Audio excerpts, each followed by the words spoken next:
Welcome, friends. It's finally nighttime, and I've been looking forward to nighttime all day. I have a child who's quarantining at home, and I could really use the break that comes after they go to bed. But before I can go to sleep, I'm going to spend some time heading down a long, winding rabbit hole with all kinds of twists and turns, trying to accurately answer the question for myself: is Jim Bob Duggar a cult leader? Jim Bob Duggar is the second child of Jimmy Lee and Mary Duggar. He's married to Michelle Duggar, and they have 19 children.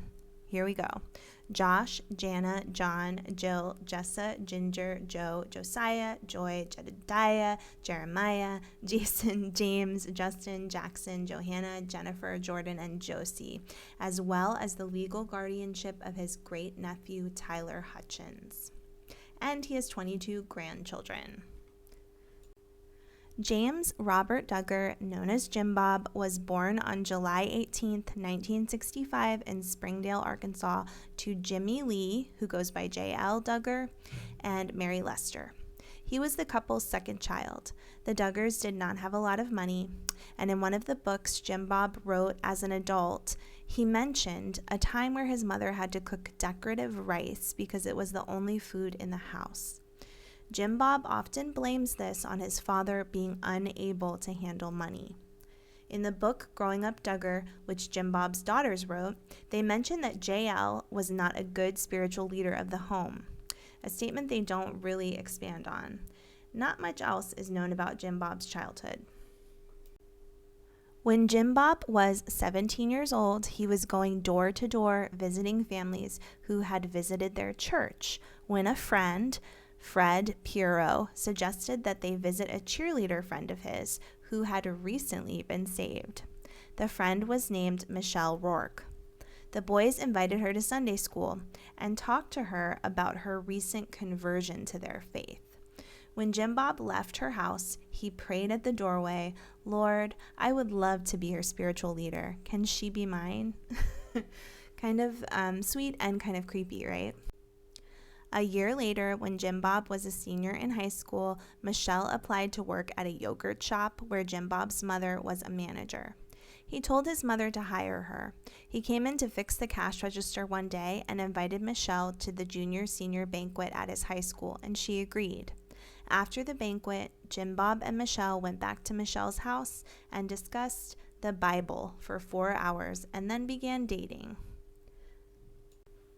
In May of 1984, Jim Bob graduated from Shiloh Christian High School. Shortly thereafter, Jim Bob Duggar married Michelle Annette Rourke at Cross Church in Rogers, Arkansas on July 21, 1984. Since the church was under construction, the couple was married in a hallway leading to a gymnasium. Michelle wore the wedding dress that was originally worn by Jim Bob's mother, Mary. There were about 200 guests at the wedding. The wedding colors were pastel shades of yellow, pink, green, and blue. The wedding only had fake flowers, which the couple then used to decorate their home, so they were into saving even back then. There is no video recording of the wedding, but there is an audio recording on a cassette tape. Everything we did for our wedding was so inexpensive, but it was perfect for us, Michelle said in an interview in 2014. We wanted to spend our money on our honeymoon, which was our first time to be alone together. The couple went to a cabin in Mount Nebo and Lake Fort Smith, Arkansas for their honeymoon. They were unhappy with the cabin, however, and cut their trip short so they could begin working on fixing up their new home. In the early years of marriage, both Jim Bob and Michelle worked in real estate, which they were reportedly very successful at. They also invested in a number of commercial properties. Being successful was important to Jim Bob. On March 3, 1988, Jim Bob and Michelle welcomed their first child, Joshua James Josh Duggar. After giving birth to Josh, Michelle went back on birth control. When Michelle suffered a miscarriage, the couple consulted with a Christian doctor who told them that the pill could cause miscarriages. The couple was heartbroken and decided to no longer use birth control. Though they didn't know the sex of the fetus, they ended up naming it Caleb. On January 12, 1990, Michelle gave birth to a set of twins, Jana Marie and John David Duggar. Feeling God was blessing them for making the right decision, the couple determined to leave the number of children they had up to God. Jim Bob and Michelle would go on to have 16 more children. On August 31st, 2016, Jim Bob and Michelle became temporary guardians of Tyler Wayne Hutchins, Michelle's great-nephew. Prior to that, Tyler was in the custody of his grandmother due to legal issues with his mother. The custody was changed when his grandmother had a stroke. On November 14, 2016, they became Tyler's permanent guardians, and as of now, that arrangement still stands. In 1999, Jim Bob Duggar, who had primarily been working in the real estate industry, became a member of the Arkansas House of Representatives, representing the 6th District. He was the vice chair of the Judiciary, House Corrections, and Criminal Law Subcommittee. And this is where Jim Bob pretty much began his somewhat unfortunate career trying to be a politician. In 2002, Jim Bob ran against incumbent Republican Tim Hutchinson for the Republican nomination for the U.S. Senate, but Jim Bob ultimately lost the race.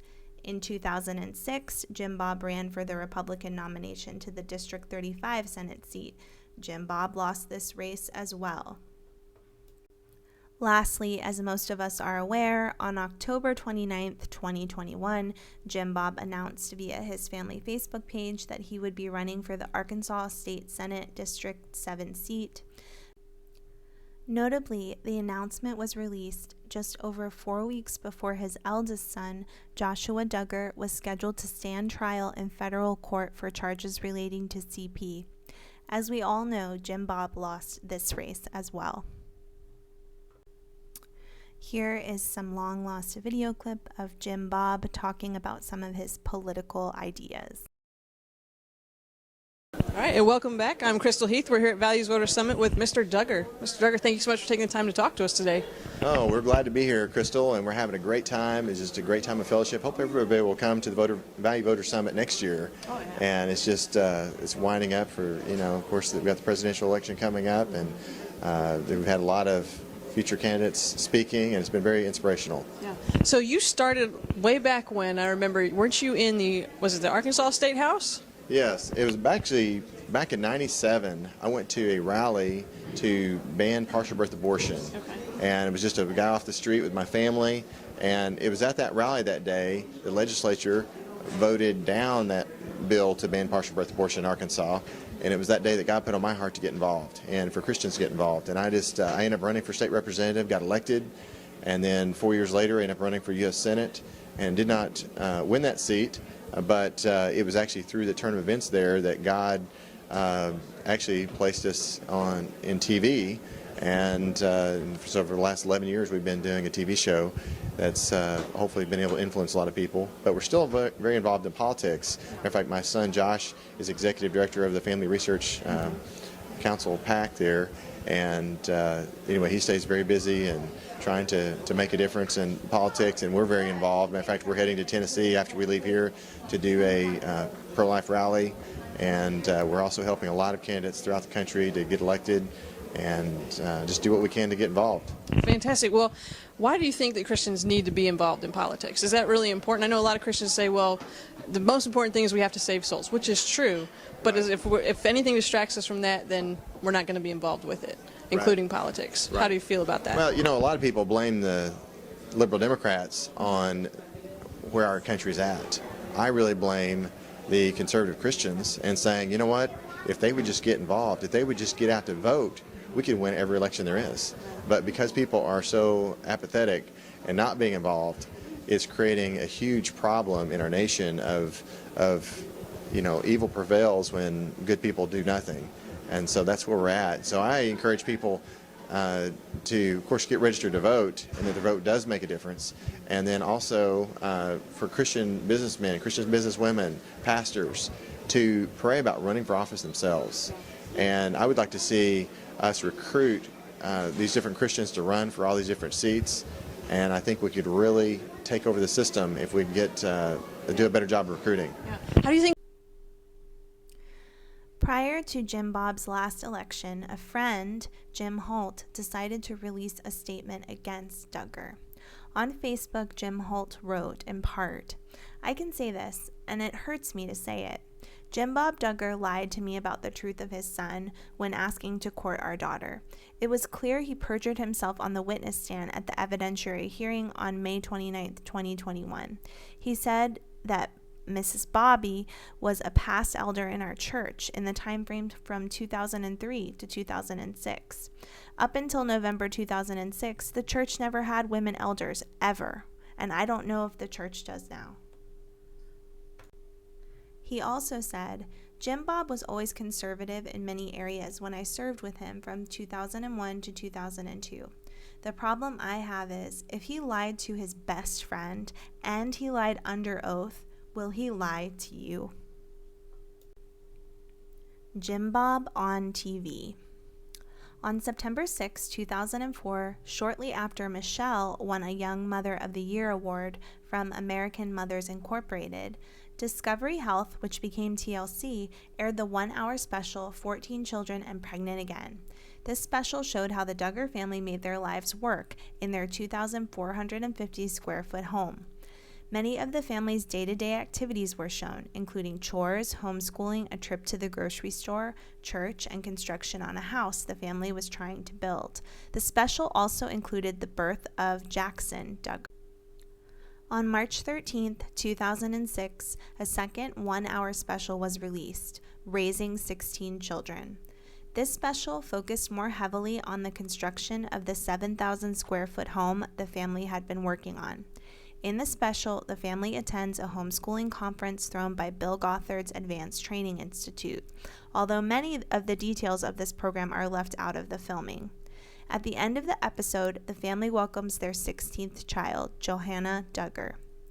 2 days later, on March 15, 2006, a third special, 16 Children and Moving In, was aired. This special focused on the family putting finishing touches on their new home and moving in before their old house was demolished. On June 11, 2006, a fourth special, On the Road with 16 Children, featured the family going on a road trip across the western United States. The family visits many locations, including a dude ranch, the Grand Canyon, the Pacific Ocean, and Disneyland. The final special, Duggar's Big Family Album, aired on September 22, 2007. This special recapped the previous specials, updated viewers on the family, and showcased the birth of the couple's 17th child, Jennifer Danielle Duggar. In 2008, the Duggar family began filming a regular series for TLC. The series, initially titled 17 Kids and Counting, and updated with the births of the Duggars' final 2 children, followed Jim Bob's family through a variety of life events. The series ran from September 29, 2008 through May 19, 2015. There were a total of 10 seasons containing 229 regular episodes and 16 special episodes. Major events included in the series were the births of Jim Bob's youngest 2 daughters, Jordan Grace and Josie, as well as his oldest 4 grandchildren, Mackenzie, Michael, Marcus, and Israel. The weddings of 3 of Jim Bob's children, Josh, Jill, and Jessa, and the deaths of Jim Bob's father and their stillborn daughter, Jubilee. The series was canceled in the wake of a scandal involving Jim Bob's oldest son, Josh. A spin-off series, Counting On, which only rarely ever features Jim Bob, premiered on December 14, 2015. Jim Bob as an author. On December 2, 2008, Jim Bob and his wife Michelle released a book called The Duggars, 20 and Counting. The book discussed topics like marriage, parenting, homeschooling, and living debt-free. On June 7, 2011, Jim Bob and his wife Michelle released a book called A Love That Multiplies, an up-close view of how they make it work. This book discussed their struggles with Josie's birth and their oldest children preparing for adulthood. Jim Bob as a dad. Jim Bob has created a financially stable home and seemingly tried to give his children a positive start in life. I think where detractors and even fans have a difficult time accepting Jim Bob comes from his treatment of his daughters and the appearance of overwhelming favoritism towards his lost son, Josh Duggar. As a parent, I can say that many of us have a pathological desire to save or help the child who might appear more lost than the others. A child that has a learning difference, struggles more than its siblings, and maybe demonstrates behavioral issues can become a steady focus of his or her parents to the neglect of the other children and even neglecting themselves. It appears this may have become a major issue within the Duggar household. So much time, effort, and money spent helping Josh. Many of us can relate, right? Chances are you have a sibling or a cousin or even a child of your own who sucks up so many of the resources in comparison to the other children. It can really become toxic to a family structure. Recently, even Derek Dillard spoke out against his father-in-law, and he made some comments about him being solely focused on gaining additional money and power. And this is a major criticism and big issue when looking at the role of Jim Bob as a father. But is Jim Bob Duggar a cult leader? Based upon my numerous deep dives, I think Jim Bob found ATI, Gothard, and heard of Quiverful, and all of it made a lot of sense to him early in his relationship with Michelle. They began to build it into their faith and gathered with others to create a community that felt the same way that they did. They attended ATI conferences on a regular basis, connected with families that went to the seminars, read the books, bought the homeschool materials, and raised their kids with many of the values.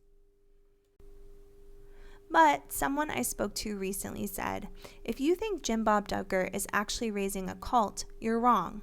He's too loud, too vocal, and too public about his life. So, is Jim Bob a cult leader? I would more so call him a shameless self-promoter before cult leader. To be honest with you, I really see Jim Bob as a 100% salesman and businessman. From the time he got married, Jim Bob and Michelle have opened one business after another with the goal of having passive income, allowing them to work together and make money as a family. Jim Bob has built a real estate empire, bolstered by cell phone towers and TV shows. He's a businessman, a salesman. Going back to his early years and what's been said about his own father, we can see that this was really important to Jim Bob. He wanted to be a good financial provider for his family and a spiritual leader. It seems that in the midst of following a path towards financial freedom, he settled into a religious community where misogyny allowed his ego to flourish. He parlayed this egotism into several political campaigns. Despite losing, he shouldered on, still believing in his cause and absolute moral unfailings. I do think Jim Bob is the kind of person who started out with good intentions and did his best in many ways to protect the people he loved. However, the community he surrounded himself with has done him a disservice to never call out the obvious issues, to allow him to believe blindly in his own abilities to control and manipulate people around him. My final thought is that Jim Bob is less like a cult leader and maybe more like an emperor, not wearing any clothes. For more information about the Duggars, please check out my other videos, and I would love to hear from you in the comments below about all of these topics. What do you think about Jim Bob Duggar? Tell me about your own experiences and what I've gotten right or wrong with my opinions in this video. I can't wait to read your comments below. For now, I'm off to read some interesting articles, watch some new commentary, and head even further down the rabbit hole before I finally fall asleep. Good night, friends.